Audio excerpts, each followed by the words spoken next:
Assalamualaikum warahmatullahi wabarakatuh. Selamat pagi, saya Zuhroh Kamilia Hakiki yang akan mempresentasikan dari buku Principles of Management. Bab 1 yaitu mengolah dan melakukan. Apa yang manajer lakukan? Apa yang manajer bantu untuk mencapai puncak kinerja? Manajer selalu bertindak hampir setiap saat tentang manajer dalam tindakan yang telah menemukan bahwa mereka sering beralih dari tugas ke tugas, mengubah fokus perhatian mereka untuk menanggapi masalah yang muncul, dan terlibat dalam volume besar tugas durasi pendek. Mintzberg mengamati CEO di tempat kerja untuk mendapatkan gambaran tentang apa yang mereka lakukan dan bagaimana mereka menghabiskan waktu mereka. Dia menemukan misalnya bahwa mereka rata-rata melakukan 36 kontak tertulis dan 16 kontak verbal per harinya. Hampir setiap kontak berhubungan dengan masalah yang berbeda-beda. Sebagian besar kegiatan ini berlangsung singkat, kurang lebih dari 9 menit. Apa yang manajer perankan? Peran manajer yaitu 1. Peran antar pribadi. Manajer diharuskan untuk berinteraksi dengan sejumlah besar orang selama 1 minggu kerja. Mereka menyelenggarakan resepsi, mengajak klien dan pelanggan makan malam, bertemu dengan prospek usaha dan mitra, melakukan wawancara perekrutan dan kinerja, dan membentuk aliansi, persahabatan, dan hubungan pribadi dengan banyak orang. Sebagai contoh, gambar berikut itu ada ketua eksekutif Starbucks Corporation berbicara setelah menerima penghargaan kepemimpinan bisnis terhormat selama makan malam. Penghargaan kepemimpinan terhormat Dewan Atlantik di Washington DC. Penghargaan tersebut mengakui pilar hubungan Atlantik atas pencapaian mereka di bidang politik, militer, bisnis, kemanusiaan, dan kepemimpinan artistik.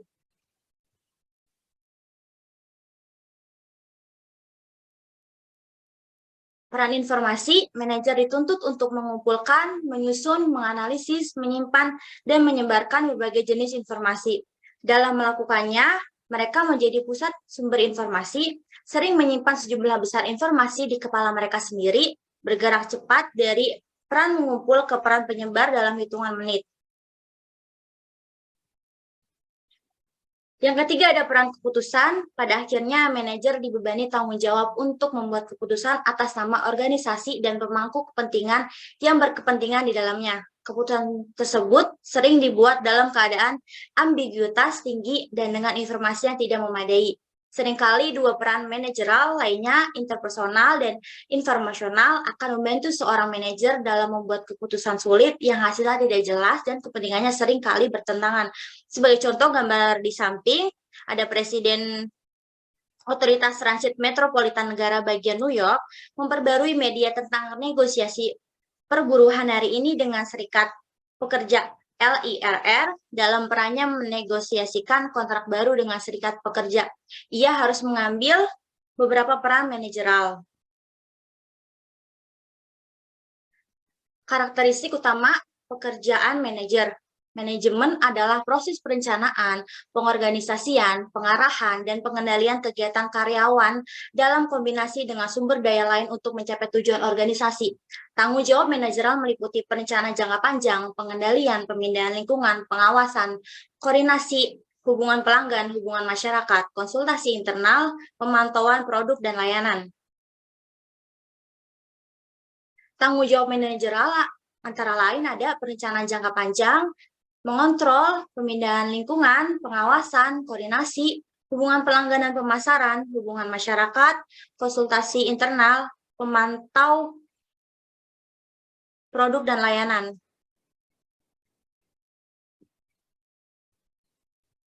Kita dapat membedakan 3 jenis keterampilan manajeral.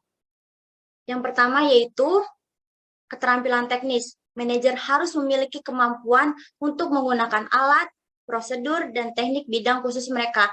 Seorang akuntan harus memiliki keahlian dalam prinsip-prinsip akuntansi. Sedangkan seorang manajer Produksi harus mengetahui manajemen operasi. Keterampilan ini adalah mekanisme pekerjaan. Yang kedua ada keterampilan hubungan manusia. Keterampilan hubungan manusia melibatkan kemampuan untuk bekerja dengan orang-orang, memahami motivasi karyawan dan proses kelompok. Keterampilan ini memungkinkan manajer untuk terlibat dan memimpin kelompoknya. Yang ketiga ada keterampilan konseptual. Keterampilan ini mewakili kemampuan manajer untuk mengatur dan menganalisis informasi untuk meningkatkan kinerja organisasi.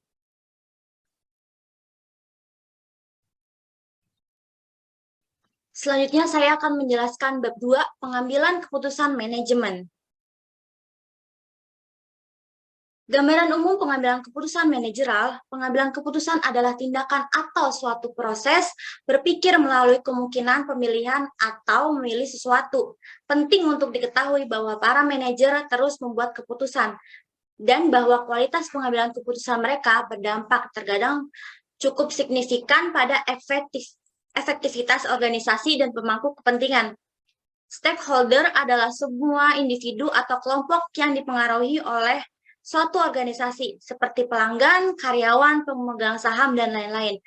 Anggota tim manajemen puncak secara teratur membuat keputusan yang mempengaruhi masa depan organisasi dan semua pemangku kepentingannya. Dua sistem pengambilan keputusan itu ada keputusan reaktif sama keputusan reflektif. Yang keputusan reaktif, manajer yang berpengalaman seringkali dapat membuat keputusan dengan sangat cepat karena pengalaman atau keahlian telah mengajari mereka apa yang harus dilakukan dalam situasi tertentu. Manajer-manajer ini mungkin tidak dapat menjelaskan logika di balik keputusan mereka, dan sebaliknya, mengatakan bahwa mereka hanya mengikuti nyali atau melakukan apa yang menurut mereka benar. Pengambilan keputusan reflektif lebih baik memproses informasi yang tersedia secara logis, analitis, dan metodis sebagai seorang manajer. Anda perlu memikirkan apakah suatu situasi tidak memerlukan reaksi khusus yang cepat, tetapi beberapa pemikiran serius sebelum membuat keputusan. Sangat penting untuk memperhatikan emosi Anda, karena emosi yang kuat dapat mempersulit memproses informasi secara rasional.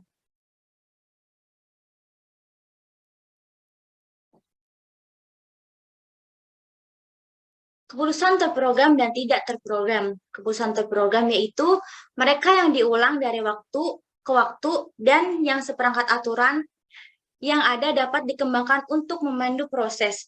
Keputusan ini mungkin sederhana atau bisa dibilang cukup rumit, tetapi kriteria yang digunakan untuk membuat keputusan semuanya diketahui atau setidaknya dapat diperkirakan dengan tingkat akurasi yang wajar.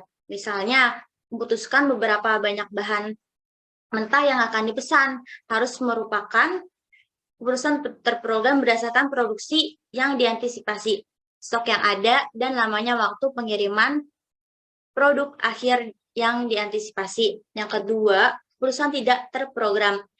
Sebaliknya, keputusan tidak terprogram itu keputusan baru dan tidak terstruktur, yang umumnya didasarkan pada kriteria yang tidak didefinisikan dengan baik. Keputusan yang tidak terprogram, informasi lebih mungkin menjadi ambigu atau tidak lengkap. Dan pembuat keputusan mungkin perlu melakukan penilaian yang bijaksana dan pemikiran kreatif untuk mencapai solusi yang lebih baik. Ini juga kadang-kadang disebut sebagai tidak rutin keputusan atau sebagai keterlibatan tinggi keputusan karena memerlukan keterlibatan dan pemikiran yang lebih besar dari pihak pembuat keputusan. Proses pengambilan keputusan yaitu ada mengakui bahwa keputusan perlu dibuat, menghasilkan beberapa alternatif, menganalisis alternatif, pilih alternatif, menerapkan alternatif yang dipilih, evaluasi keefektifannya. Hambatan untuk pengambilan keputusan yang efektif. Hambatannya ada rasionalitas terbatas, kendala waktu, ketidakpastian, bias pribadi, konflik.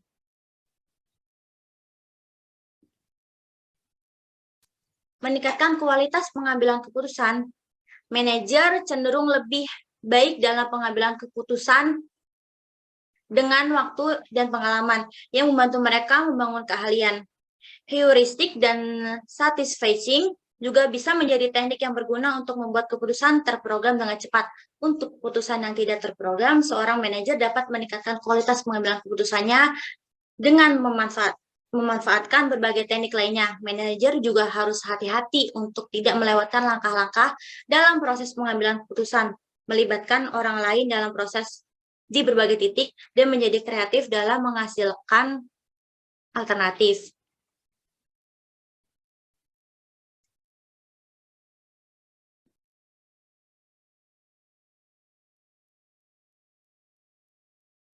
Pengambilan keputusan kelompok. Kualitas pengambilan keputusan kelompok dapat memutuskan yang lebih baik daripada individu. Karena kelompok dapat menyumbang lebih banyak pengetahuan dan keragaman perspektif. Grup akan cenderung menghasilkan lebih banyak opsi juga yang dapat menghasilkan solusi yang lebih baik. Selain itu, melibatkan orang dalam pengambilan keputusan yang akan mempengaruhi mereka dapat meningkatkan sikap mereka tentang keputusan yang dibuat. Namun, kelompok terkadang gagal menghasilkan nilai tambah dalam proses pengambilan keputusan sebagai akibat dari pemikiran kelompok. Konflik atau penekanan perbedaan pendapat. Sejarah manajemen. Sejarah manajemen itu ada asal mula manajemen, Renaissance Italia, revolusi industri, manajemen buatan Taylor, manajemen administrasi dan birokrasi, gerakan hubungan manusia, kontingensi, dan manajemen sistem. Asal mula manajemen. Jelaskan manajemen di dunia kuno. Kita dapat melacak konsep manajemen dari perkembangannya di bawah bangsa Sumeria. Bangsa Sumeria memberikan konsep penulisan dan pencatatan yang memungkinkan ekonomi perkotaan berkembang, yang pada gilirannya mengarah pada pendirian usaha kecil. Orang Mesir membantu memelopori ide-ide spesialisasi tenaga kerja, rentang kendali, dan hierarki komando. Sun Tzu mengembangkan subdivisi, berbagai peringkat otoritas, dan koordinasi. Orang-orang Yunani dan Romawi membangun pelopor perusahaan dan serikat pekerja modern. Sebagai contoh, gambar di samping, ini ada Hammurabi adalah kode hukum kuno yang terpelihara dengan baik, dibuat antara 1810 sebelum Masehi dan 1750 sebelum Masehi di Babel kuno. Ini adalah daftar 282 undang-undang yang mengatur perilaku pada berbagai macam perilaku, termasuk urusan bisnis, perilaku pribadi, hubungan antar pribadi, dan hukuman. Hukum 104 adalah salah satu contoh pertama akuntansi dan kebutuhan akan aturan formal untuk pemilik dan manajer. Renaissance Italia. Perang salib dan berbagai pengembara membawa pengetahuan baru baik dari masyarakat Muslim maupun Cina. Selain itu, penemuan kembali perdagangan di seluruh Eropa. Faktor-faktor ini menyebabkan berdirinya Renaissance yang berlangsung awalnya di Italia. Perkembangan mesin cetak melihat distribusi ide-ide ini di seluruh kota Eropa. Renaissance melihat kebangkitan kembali perdagangan. Renaissance juga melihat perkembangan ide korporasi dan akuntansi double entry. Faktanya, beberapa perusahaan multinasional pertama memiliki asal-usul mereka di Renaissance Italia. Revolusi industri. Renaissance dan cita-citanya datang ke Inggris, kekuatan terpencil pada saat itu. Pada masa pemerintahan Tudor, 1885 sampai 1603. Selama waktu inilah kata pengelolaan datang ke dalam bahasa Inggris dari Italia melalui terjemah oleh John Florio, seorang anggota pengadilan Ratu Elizabeth dari Inggris Italia. Muncullah kekuatan Inggris akan menelurkan kemajuan besar ketiga dalam manajemen, revolusi industri. Ketika kekuatan kerajaan Inggris tumbuh, begitu pula peluang untuk perdagangan. Abad ke-18 melihat munculnya berbagai perusahaan internasional seperti Hudson's Bay Company dan perusahaan India Timur yang menjalankan bisnis secara global. Revolusi industri adalah produk dari kombinasi faktor termasuk penyebaran pembelajaran dari Renaissance Italia, peningkatan transportasi, revolusi pasar, dan teknologi. Selain itu, sarjana seperti Adam Smith memberikan dukungan untuk ide-ide pembagian kerja, spesialisasi, dan koordinasi dalam sebuah perusahaan. Memungkinkan untuk pengembangan pabrik, pergeseran ekonomi ini menciptakan kebutuhan akan manajer. Manajemen buatan Taylor. Taylor itu adalah orang yang menambahkan metode ilmiah ke dalam manajemen. Dia mengembangkan 4 prinsip manajemen ilmiah dan gagasan studi waktu. Henry John mengembangkan bagian terkenalnya yang memungkinkan para manajer melacak apa yang telah dilakukan versus apa yang seharusnya dilakukan. Frank dan Lillian Gilbert menambahkan studi gerak ke manajemen waktu Taylor. Manajemen administrasi dan birokrasi. Henry Fayol dan Max Weber membuat kontribusi penting untuk pengembangan pemikiran manajemen. Fayol berfokus pada manajer puncak dan Weber berfokus pada manajer menengah. Teori administrasi Fayol adalah pernyataan umum pertama tentang teori manajemen. Dia menekan perlunya tindakan kolektif dan visi dari manajemen puncak. Weber mengembangkan gagasan bahwa organisasi harus diformalkan dan legalistik dalam operasi mereka. Ada 14 prinsip manajemen Fayol. Yang pertama pembagian kerja, yang kedua otoritas, ketiga disiplin, kesatuan komando, kesatuan arah, subordinasi kepentingan individu, 7 remunerasi, 8 sentralisasi, rantai skalar, pesan, ekuitas, stabilisasi kepegawaian personil, inisiatif karyawan harus diberikan tingkat kebebasan yang diperlukan untuk melaksanakan rencana. Yang terakhir ada semangat korps. Prinsip-prinsip birokrasi ideal, yaitu ada peran khusus, rekrutmen berdasarkan prestasi, prinsip seragam, penempatan, promosi, dan mutasi, karir dengan struktur gaji yang sistematis, hierarki, tanggung jawab, akuntabilitas, ketundukan perilaku resmi pada aturan disiplin dan kontrol yang ketat, supremasi aturan abstrak, otoritas, impersonal, yaitu pejabat tidak membawa kantor bersamanya. Gerakan hubungan manusia. Gerakan hubungan manusia adalah respon alami terhadap beberapa masalah yang berkaitan dengan manajemen ilmiah dan pandangan pekerja yang kurang disosialisasikan yang mengabaikan aspek sosial pekerjaan. Karakteristik kunci pemersatu Taylor, Weber, dan Fayol adalah gagasan efisiensi yang dihasilkan baik melalui perbaikan operasional, hukum, atau administrasi. Salah satu asumsi utama adalah penekanan pada rasionalitas. Menurut manajemen ilmiah, ada logika untuk tindakan dan otoritas formal dan pengetahuan dalam katalis utama motivasi tempat kerja. Manajemen ilmiah cenderung mengecilkan efek tekanan sosial pada interaksi manusia.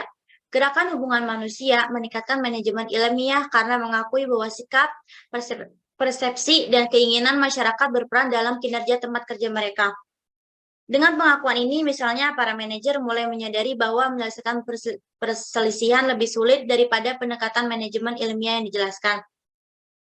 Contoh gambar di samping itu ada pembangkit listrik.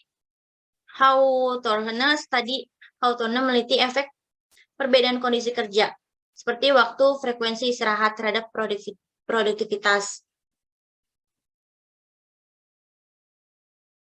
Kontingensi dan manajemen sistem. Manajemen sistem mengembangkan konsep bahwa manajemen adalah sistem terbuka di mana organisasi berinteraksi dengan lingkungan untuk mendapatkan sumber daya. Karena organisasi memerlukan sumber daya dari lingkungan, ini membatasi apa yang dapat dilakukan manajer. Sekolah kontingensi menjelaskan bahwa tidak ada hukum universal dalam manajemen, karena berbagai variabel yang mempengaruhi hubungan. Manajemen modern didasarkan pada teori. Tujuan utama di balik penelitian sekolah sistem ini adalah memahami kondisi eksternal yang dihadapi organisasi dan bagaimana menangani kondisi ini. Gambaran utama dari teori sistem adalah bahwa perusahaan adalah sistem terbuka, yaitu sistem yang berinteraksi dengan lingkungannya. Dalam hal ini, lingkungan berinteraksi dengan perusahaan yang menyediakan dan memberikan sumber daya berharga dari perusahaan. Sekian presentasi dari saya, kurang lebihnya saya mohon maaf. Terima kasih atas waktu yang telah diberikan kepada saya untuk menjelaskan dari buku tersebut.